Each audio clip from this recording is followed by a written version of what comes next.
everyone, and welcome back to the channel. That was such a fun discussion about Voltaire's Candide, which perfectly blends chaos and philosophy. Speaking of Voltaire, he is of course a giant of French literature. Today, we are going to dive deep into the world of French literature itself. France has given the world some of the most complex, beautiful, and often controversial books ever written. Historically, French literature has been a constant driving force, pushing boundaries from the court-like romances of the Middle Ages all the way through the philosophical challenges of the Enlightenment, like Voltaire. It truly is a tradition of boundary breaking. I'm so excited to share my favorite picks with you.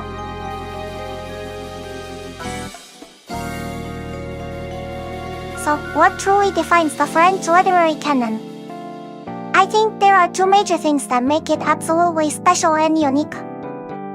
First, it's all about psychology. French writers were pioneers in diving deep into the intricate inner workings of the human mind, often focusing on subtle emotions and moral dilemmas. This tradition started way back with works like La Princesse de Calais, which is called the ancestor of the psychological novel. They explore why characters act, not just what they do. Second, French literature is intensely engaged with society and humanism. Whether it's Hugo's epic battle against inequality in Les Miserables, or Storytend how dissecting class struggles in The Red and the Black, these writers are constantly analyzing morality, social mobility, and the very complexity of the human condition. And yes, we must mention the high volume of absolutely beautiful, yet often chaotic, adultery novels. It's a signature feature.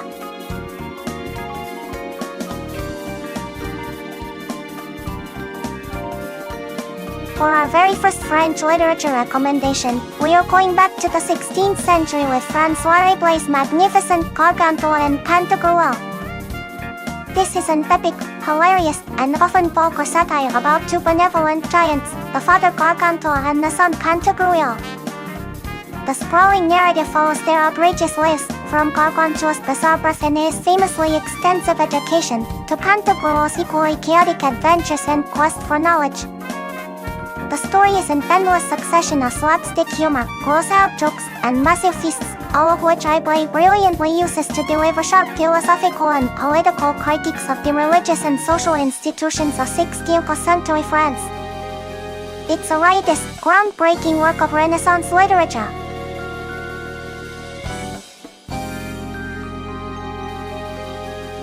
The true charm of Gargantua and Pantagruel is its sheer, unapologetic, chaotic energy. There is no restraint. Rabelais throws everything at the wall, a slapstick, philosophy, and incredible vulgarity, and it all sticks. It is a celebration of life and human appetite, literally and intellectually. The language alone is a treasure trove. Rabelais practically invented new words just to make his jokes funnier. And beneath all that gross-out humor is a powerful push for intellectual and spiritual liberation, a core theme of the Renaissance. You read this and instantly feel the burst of freedom that defined that era. It is a massive, funny, subversive masterpiece.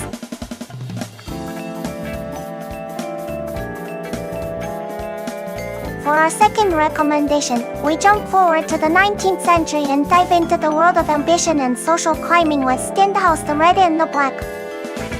This novel is widely considered the very first psychological novel, truly examining the inner motivations of its protagonist. The story centers on Julien Sorel, a fiercely ambitious and handsome young man of low birth. He is the son of a provincial carpenter, but he possesses an incredible memory, a keen intelligence, and a burning desire to rise above his social station. In the rigid post-Napoleonic era, Julien sees two paths to success, the red or the black. He chooses the latter, cultivating a pious exterior while secretly harboring deep contempt for the hypocrisy of the upper classes. His strategy for social ascent involves using his charm and intellect to seduce powerful women. First, he becomes the tutor and lover of Madame d'Arenal, a local mayor's wife. Later, he moves to Paris where he attempts to navigate the treacherous high society by seducing Mathilde de la Mole, the proud daughter of a wealthy marquis. The novel is a brilliant, cold dissection of ambition, hypocrisy, and the inescapable barrier of social class in 19th century France.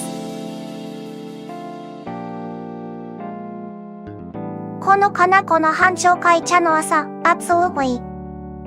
If you love Julian Sorrell's ambition, you must read Stenhouse the Charterhouse of Parma.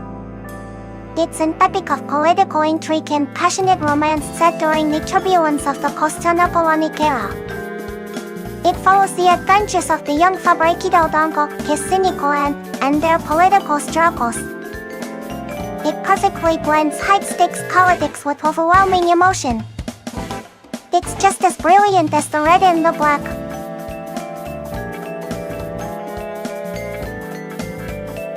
It's fascinating how Stenhouse was one of the first novelists to truly focus on the concept of vanity as a key driver for human action. Julian Sorrell's entire life in the red and the black is dictated by his vanity and his desire to prove his worth to the upper classes that despise him. This focus on vanity, ambition, and the psychological impact of social climbing really sets Stenhouse apart from his romantic contemporaries. He acts more like a sociologist than a traditional storyteller, coolly analyzing the motivations that lead people to happiness or, in Julian's case, tragedy. This detached, analytical style is what makes his work so modern and lasting.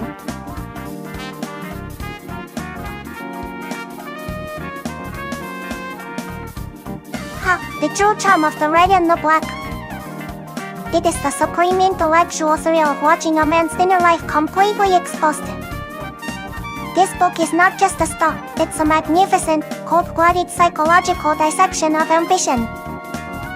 Stenhouse was a genius for showing us Julian Sorrell's internal conflict, his burning social ambition constantly battling his genuine, often reckless passion. Julian is calculating, cynical, and yet capable of profound feeling. This duality, his constant struggle to balance his true emotions with what he believes is necessary for success, is simply mesmerizing. It makes the entire story a magnificent battle between love and status, and it is absolutely thrilling to read. This novel set the standard for modern psychological fiction.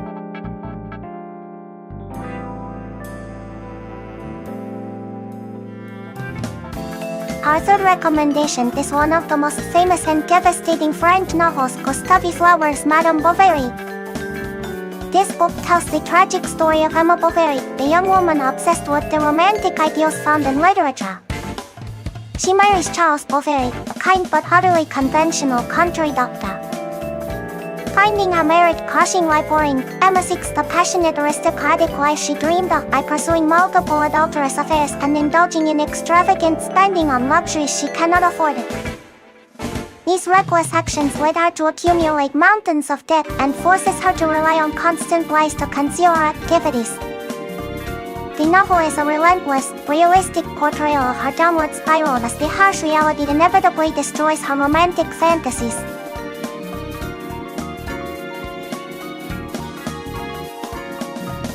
Mini-Koneko no Hanshoukai channel asa, Flaubert's Sentimental Education is an extensive, magnificent novel that tracks the disillusionment of an entire generation. While Madame Bovary dissects a tragic woman's life, Sentimental Education follows Frédéric Moreau, a young man from the provinces, as he moves to Paris to pursue wealth, and a career during the turbulent period leading up to the 1848 revolution.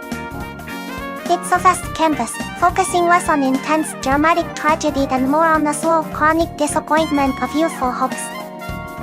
It's a key work of literary realism, showing how historical change impacts individual lives and dreams, often leaving them unfulfilled.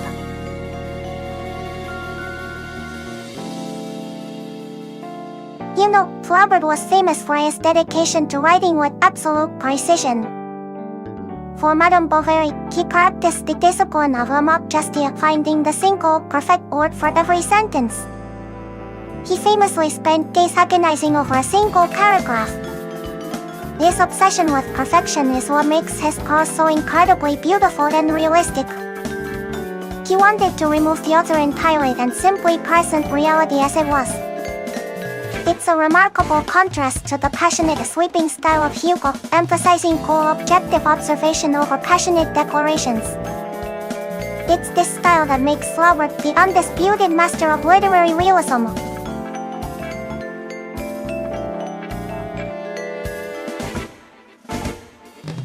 The true charm of Madame Bovary is its absolute, unflinching realism. Flaubert established the modern novel by removing himself entirely and presenting Emma's tragic downfall with surgical precision. She is the ultimate disastrous hero, romantic, reckless, and flawed, and our desperation to escape mediocrity is so intensely human. What makes it fascinating is that every character is flawed, not just Emma. Flaubert insists that imperfection is inherent to being human, and this novel is a powerful, beautiful, and devastating indictment of romantic fantasy crashing into ugly reality. It's magnificent.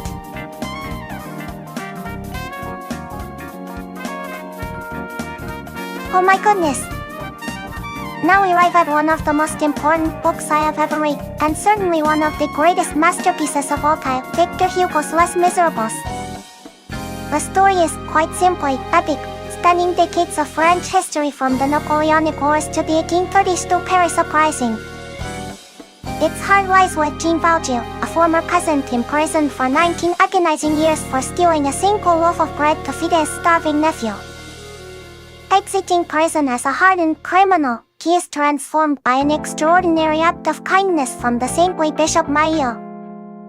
This act inspires Valjean to dedicate his life to God and pursue redemption. He reinvents himself, becoming the wealthy and respected Mayor Madeleine. His life becomes interwoven with the tragic figure of Fantine, a poor single mother, and her daughter, Cosetta, whom Valjean vows to protect and raise. However, Valjean's past is relentlessly pursued by the fanatical police inspector Javert, who believes a criminal can never truly be redeemed. The narrative follows Valjean and Cosetta as they navigate hiding and poverty in Paris, eventually intersecting with the idealistic student Marius Pontmercy, leading them right into the heart of the revolutionary barricades of 1832. It's a sweeping tale of redemption, justice, and the power of love against the crushing weight of poverty and social cruelty.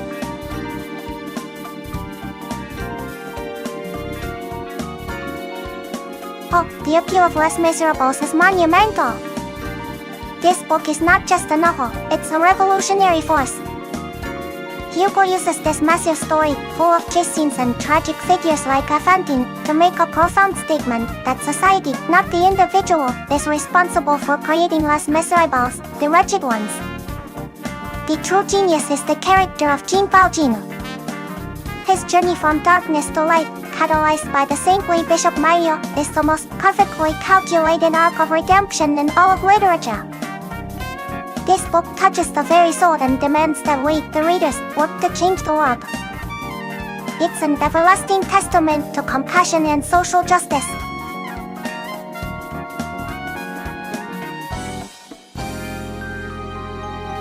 Oh, we are now entering the dark, glittering world of Charles Baudelaire's foundational poetry collection, The Flowers of Evil.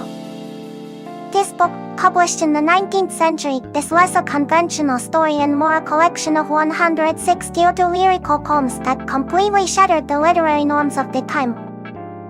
Baudelaire turned away from the tradition of praising nature and virtue. Instead, he openly explored decadence, urban decay, sin, and forbidden emotions using deeply symbolic language, frequently invoking concepts like demons and the feeling of ennui. This collection was so revolutionary in its dark, unforgiving portrayal of humanity's flaws and immoral desires that when it was first published, the French government actually prosecuted him for blasphemy and obscenity. It is a breathtaking, shocking reflection of the modern condition.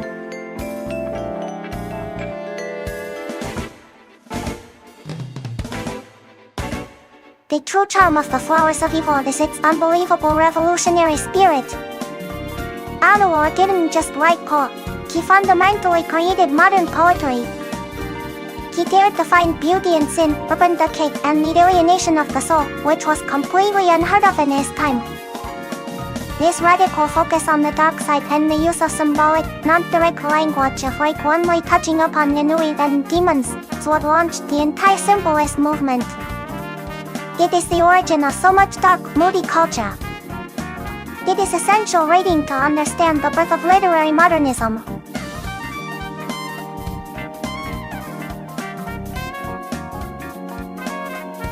This is the moment, everyone. Our sixth recommendation is Marcel Proust's monumental multi-volume masterpiece, In Search of Lost Time. The summary of this book can sound incredibly simple, but it hides immense complexity. The novel is a vast, expansive work of autofiction where the narrator, often identified simply as Marcel, spends nearly 40 years of his life reviewing and contemplating his past, all in an effort to finally write the novel he has always dreamed of writing. The central mechanism that kickstarts this entire recollection is the famous Madeleine moment, where the taste and scent of a petite Madeleine dipped in tea triggers an involuntary, cascading flood of forgotten memories from his childhood. From there, the narrator meticulously recounts his life, covering his childhood in Comrie, his youthful infatuations, his experiences in the high society salons of Paris, the complex social dynamics of aristocratic life, and the nuances of various romantic and often destructive relationships, including those involving same-sex love, especially in the volume Sodom and Gomorrah. The entire 8,000-page work is the narrator's preparation, a journey through involuntary memory, culminating in the final realization that the only way to truly capture his lost time is to write the very novel the reader is holding. The book ends exactly where the writing begins.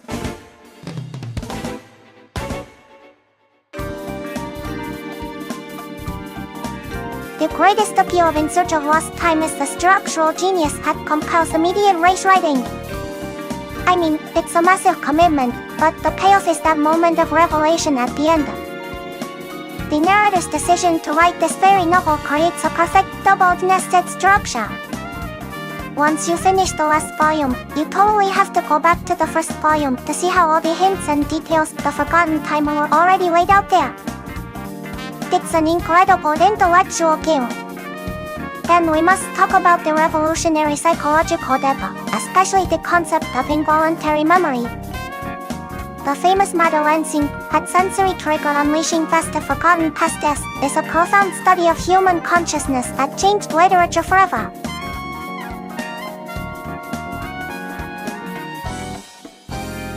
Now we jump forward to the 20th century for our final recommendation, a story sharp shock of philosophy and literature, Albert Camus' The Stranger.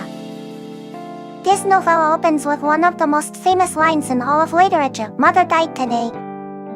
Or maybe yesterday, I can't be sure. The story is narrated by Demurzal, a detached, emotionally indifferent French Algerian. The first part chronicles his mundane life following his mother's death, during which he shows a total lack of conventional grief. He dates a woman, Marie, and goes to the beach. He then becomes involved in a conflict involving his neighbor Raymond Saintes, leading him to a fateful confrontation on the beach where, driven by the heat and the sun, he senselessly murders an Arab man. The entire first half is marked by his passivity and sensory focus, as he exists only in the present moment. The second half follows his trial and imprisonment. Society, represented by the courtroom, condemns him not so much for the murder itself, but for his emotional detachment and his failure to abide by expected social norms, particularly his lack of sorrow for his mother's death. Facing execution, Demurzal finally confronts the absurd indifference of the universe, leading to a profound, explosive moment of self-realization just before the end.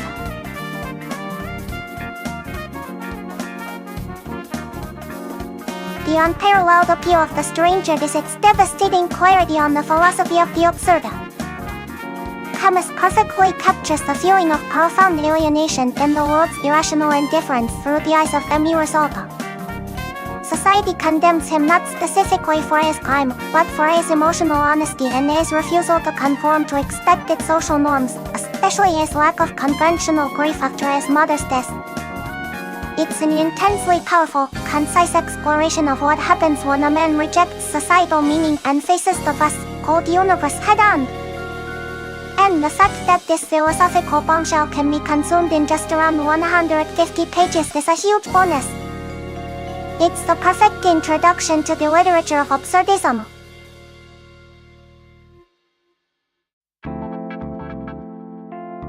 Well, What an incredible journey through the heart of French literature we've had today. We started with Rabelais' comedic giant, the chaotic Gargantua and Pantagruel, and then delved into Stendhal's psychological dissection of ambition in The Red and the Black. We felt the devastating realism of Flaubert's Madame Bovary, and soared with the epic humanity of Hugo's Les Miserables. We then embraced the radical darkness of Baudrillard's The Flowers of Evil, endured the immense beauty of Proust's In Search of Lost Time, and finally stared into the abyss of absurdity with Camus, The Stranger. These 7 French masterpieces showcase how French writers have constantly pushed the boundaries, exploring everything from the ridiculous to the profound, from social injustice to the deepest recesses of human memory and consciousness. It has been an absolute joy to share these essential reads with you.